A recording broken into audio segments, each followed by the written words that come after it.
জ্ঞানের জগতে আমরা নিজেদেরকে বিচরণ করিয়ে এই পরিস্থিতি সামাল দিতে না পারি, তাহলে আজকের জুলাই যোদ্ধাদেরকে আগামী 10 বছর পর অত্যন্ত নিগৃহীতভাবে তাদেরকে ফাঁসির দণ্ডে তাদেরকে দণ্ডিত করা হবে। এই যে ময়লা ফানি যে লোকটা ফেলে আমার উপরে ইনজাস্টিস করেছে, জুলুম করেছে, আমি নির্বাচিত হই বা না হই, আমার জীবনের সামগ্রিকতা দিয়ে আমি তার উপরে ইনসাফ করব। This is very inclusive, this is very highest inclusiveness politics. আমরা যেমন কেউ কাউকে একটু এদিক ওদিক করলে বলি না, আমার সাথে পলিটিক্স করবেন না। তার মানে কি? আমাদের দেশে পলিটিক্সটা হয়ে গেছে আপনার সাথে এক ধরনের ঠাট্টা করা, আমার সাথে পলিটিক্স করবেন না, মানে একটু নেগেটিভ অ্যাটিটিউডে তৈরি করে। এই নেগেটিভ অ্যাটিটিউড পলিটিক্সটাকেই উনি সরাসরি হত্যা করতে চেয়েছিলেন। আমি একটা অনলাইন পোর্টালের প্রোগ্রামে ওনার সাথে গেস্ট হিসাবে গিয়েছিলাম। আমি ভাবছি যে অন্তর্বর্তীকালীন সরকার সহ যা আছে তাদের বিরুদ্ধে কিছু কথাবার্তা বলবেন, আমাদের কিছু পলিটিক্স নিয়ে কথাবার্তা বলবেন।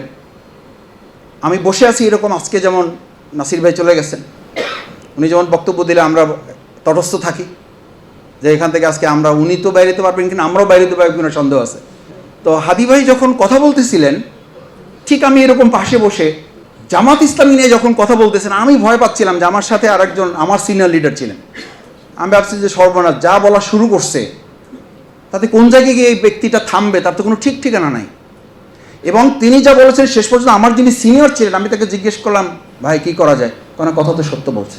এই যে সত্যটা বলার এক অদম্য বাসনা তার ছিল, এই বাসনার জায়গা থেকেই আমাদের এই প্রজন্মকে দায়িত্ব নিয়ে আমরা এগিয়ে যেতে চাই। সেই এগিয়ে যাওয়ার একটা ফজর ক্যাম্পেইন, দেখেন আমরা আজকে বলি না দ্বিচারিতা, মুনাফিকি, এই জায়গাটা থেকে নিজেকে মুক্ত করার একটা চমৎকার বরকতময় ফজর ক্যাম্পেইন। আমি শুধু তার থেকে মানে পলিটিক্যাল ফিলোসফিটা নিচ্ছি না, আমি স্পিরিচুয়ালিটিটাও তার থেকে নিচ্ছি। আমি তো প্রতিদিন এক মসজিদে নামাজ পড়ে আমার জন্য চ্যালেঞ্জ, মসজিদে গিয়ে জামাতে নামাজ এক মসজিদে ফিক্সড। আপনি ট্রাই করেন না, কতদিন পারছেন আপনি, আমি কতদিন পারছি। উনি এক এক দিন এক এক মসজিদে সালাতের ফজর আদায় করার জন্য প্ল্যান করেছিলেন এবং যেতেন এবং মানুষের কাছে পৌঁছতেন। এটা ছোট ব্যাপার না। শেষ ওনার স্পিচটা কি ছিল? আমি কতদিন, আমি 33 বছর 32 বছর বয়স আমার কাছে ব্যাপার না, বছর আমার কাছে ব্যাপার না, যে কটা দিন বাঁচবো সে কটা দিন যেন আমি হেজিমেনিজমের বিরুদ্ধে যেন আমি কথা বলেছি। আধিপত্যবাদ শুধু প্রতিবেশী আধিপত্যবাদ না, আধিপত্যবাদ আমার দেশের কালচারাল ফেসিজম, আধিপত্যবাদ আমার দেশের পলিটিক্যাল, আমার দেশের ইকোনমিক্যাল, আমার দেশের ফরেন পলিসিতে সবগুলো আধিপত্যবাদের বিরুদ্ধে তার লড়াইটা ছিল অত্যন্ত স্পষ্ট এবং সেই জায়গাটা আমাদেরকে আজকে ধারণ করতে হবে। আমি ডাকসুকে ধন্যবাদ জানাই যে লেখাগুলো তারা লিখেছে। দুর্ভাগ্য না যে আমাদের বর্তমান রাষ্ট্র তার এই কথাগুলোকে আমরা পারি না, আমাদের ভাষা নেই কেউ তো আমরা মূল্যায়ন করতে পারি নাই, আমাদের মেজর জলিলকে তো আমরা মূল্যায়ন করতে পারি নাই। আমাদেরকে দুর্ভাগ্য রাষ্ট্র, যে রাষ্ট্রটা মরে যাওয়া ছাড়া আমাদের কোনোভাবে আমাদেরকে কেউ ওন করতে চায় না। মরে যাওয়ার পরও একটা জায়গায় গিয়ে আমরা তাদেরকে থামিয়ে দিই।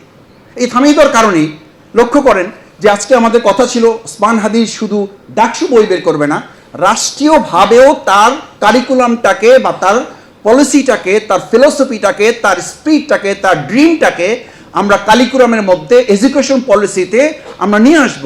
কারণ আজকে সিকিউরিটি ইস্যুতে আলাপ করা হয়, দেশের স্বাধীনতা, সার্বভৌমত্ব, নিরাপত্তা কি, নিরাপত্তার ব্যাপারে তো উনি খুব স্পষ্ট কথা বলেছেন। ভিডিও আছে, এগুলো পাবেন আপনারা, শুধু একটু লিখে সার্চ দিলে আপনি বেরিয়ে আসবে যে সিকিউরিটি ইস্যুতে আমাদের কি করতে হবে।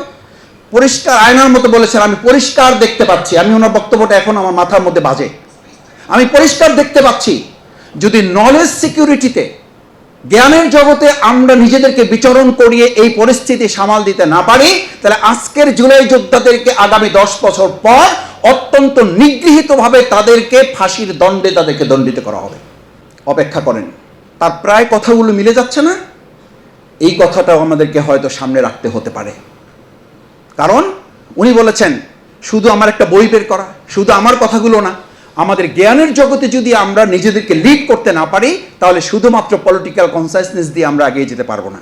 আমি সেই লক্ষ্যকে সামনে রেখে আজকে ডাকসু যে উদ্যোগ নিয়েছে, মোসাদ্দেক আলীকে আমরা একটা করতালি দিয়ে সবাই ধন্যবাদ জানাতে চাই।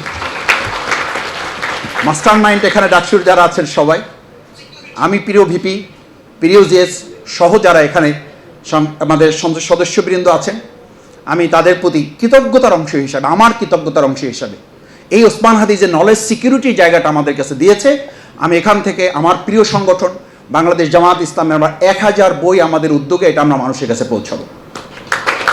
আমি ব্যক্তি শফিকুল ইসলাম মাসুদ, যাকে তিনি টার্গেট করে বলেছিলেন 299 জন সংসদ সদস্য যারা আসবেন তাদের ঘুম হারাম করব, আমি সেই অংশ হিসাবে আমার বাউফল থেকে 500 বই আমি আমার বাউফলবাসীর কাছে পৌঁছাবো। আমার কাছে মনে হয় প্রত্যেকটা লাইন আমি মাঝে মানে আন্ডারলাইন করার চেষ্টা করতেছিলাম যে কোনটা কোনটা একটু আন্ডারলাইন করা যায়। তা আন্ডারলাইন করতে গিয়ে আমি আর দেখলাম যে কোনো লাইন বাদ দেওয়ার মতো নয়, প্রত্যেকটা আন্ডারলাইন করার উপযুক্ত। এই উদ্যোগ ডাকসু নিয়েছে, সাহিত্য সাংস্কৃতিক বিভাগ নিয়েছে, তাদের সবাইকে আবারও অন্তঃস্থল থেকে কৃতজ্ঞতা জানিয়ে এই ওসমান হাদি শুধু ব্যক্তি না, তারা টার্গেট করেছে তার ড্রিম, তার ফিলোসফি, তার পলিটিক্স, তার অ্যাক্টিভিটি, তার ডেস্টিনেশনটাকে তারা টার্গেট করেছিল। আমি স্পষ্ট করে বলতে চাই, যারা ব্যক্তিকে টার্গেট করে তার আইডিওলজিকে হত্যা করতে চেয়েছিলেন, বারবার প্রমাণিত হয়েছে ব্যক্তিকে হত্যা করে আদর্শকে হত্যা করা যায় না, আমাদেরকেও থামিয়ে দেওয়া যাবে না। স্যালুট আপনাদের যারা এই উদ্যোগ নিয়েছেন, আবারও ধন্যবাদ জানিয়ে আমার কথা শেষ করছি। আল্লাহ হাফেজ।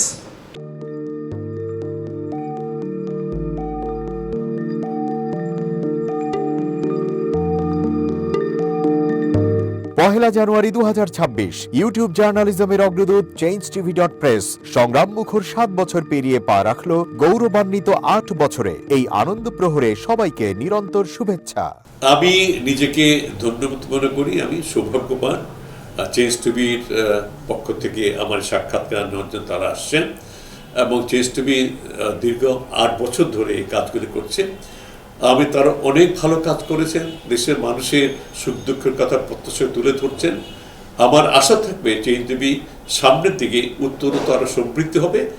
একটাই শুধু আমাদেরকে উপদেশ দিতে চায় তাদের কাছে, সেটা হচ্ছে সত্য কথাটা মানুষের সামনে তুলে ধরা, মানুষের ভিতরে কি চায় তাদেরটা তুলে ধরা, মানুষের প্রত্যাশা তুলে ধরা এবং মানুষের মধ্যে এই যে দেশাত্মবোধটা এবং সত্যবাদীটা এটা জাগরণ করে চেঞ্জ টিভির সামনের দিকে এগিয়ে যাবে।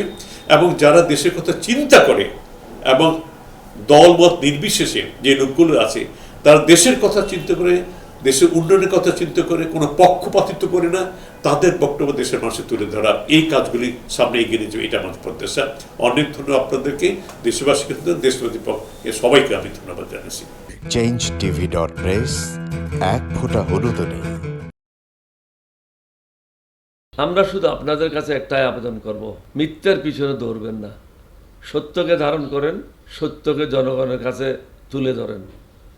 সেটা যতই কঠিন হোক না কেন পিছপা হবেন না, ভয়ের কোনো কারণ নেই।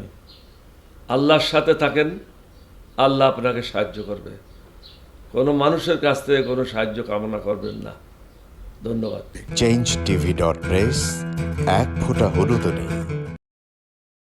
হ্যাঁ, চেঞ্জ টিভি আমি বিশেষ কারণে দেখি সুযোগ পেলে, বিশেষ করে তোমার অনুষ্ঠানটা যখন হয় আগে পরে আমি দেখে থাকি, ভালো লাগে, উপস্থাপনা ভালো, মোটামুটি সব কিছু ভালো। আমি তাদের শুভকামনা করি এবং চেঞ্জ টিভি আমি আশা করি সবসময় নিরপেক্ষ, যেহেতু এই চেঞ্জ টিভিটা সংবাদ প্রচারের একটা মাধ্যম, সুতরাং সঠিক সংবাদটাই চেঞ্জ টিভি প্রচার করবে, এটাই আমার কামনা থাকবে তাদের কাছে, সেই সঙ্গে আমার শুভেচ্ছা থাকবে। changeTV.press এক ফোঁটা হলুদও নেই। সুপ্রিয় দর্শক, এই চেঞ্জ টিভি বিগত 7 বছর ধরে খুবই গুরুত্বপূর্ণ ভূমিকা পালন করছে আমিরুল মোমিনিন মানিক। উনি তো এখন বাংলাদেশে একটা ন্যাশনাল ফিগার হয়ে দাঁড়িয়েছেন। তিনি সত্যকে ধারণ করে আছেন, সত্য প্রচার করে, সত্যের প্রকাশ করে, সত্য ধারণ করে তিনি একটা পরিবর্তন আনতে চেয়েছেন এই সমাজে। আমি আশা করি এটাতে অনেকে উদ্বুদ্ধ হয়েছেন এবং এই চেঞ্জ টিভির ভূমিকা অন্যকে অনুসরণ করার জন্য আমি আবেদন জানাবো। একই সাথে চেঞ্জ টিভির কর্তৃপক্ষ এবং দর্শক শ্রোতাকে আমার ব্যক্তিগত দোয়া এবং শুভেচ্ছা রইল। changeTV.press এক ফোঁটা হলুদও নেই।